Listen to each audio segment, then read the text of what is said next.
Hey guys, Rockshield here. Starting off the next section of the Bible, this time the book of Nehemiah. As usual, our trusted, the Holy Bible, King James Version. Without further ado, the book of Nehemiah, chapter 1. The words of Nehemiah, the son of Hakaliah. And it came to pass in the month of Chislew, in the 20th year, as I was in Shushan the palace, that Hanani, one of my brethren, came, he and certain men of Judah, and I asked them concerning the Jews that had escaped, which were left of the captivity, and concerning Jerusalem. And they said unto me, The remnant that are left of the capacity there in the province are in great affliction and reproach. The wall of Jerusalem also is broken down, and the gates thereof are burned with fire.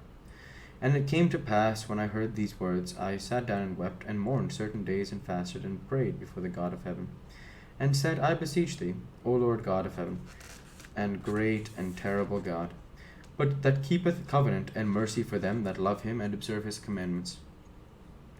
Let thine ear now be attentive, and thine eyes open, that thou mayest hear the prayer of thy servant, which I pray before thee now, day and night, for the children of Israel thy servants, and confess the sins of the children of Israel, which we have sinned against thee. Both I and my father's house have sinned.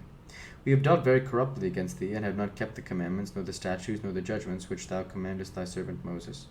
Remember, I beseech thee, the word that thou commandest thy servant Moses, saying, If ye transgress, I will scatter you abroad among the nations.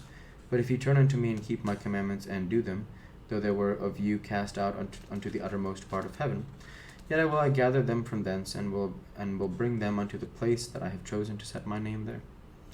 Now these are thy servants and thy people, whom thou hast redeemed by thy great power, and by thy strong hand. O Lord, I beseech thee, let now thine ear be attentive to the prayer of thy servant, and to the prayer of thy servants, who desire to fear thy name and prosper. I pray thee, thy servant this day, and grant him mercy in the sight of this man, for I was the king's cupbearer,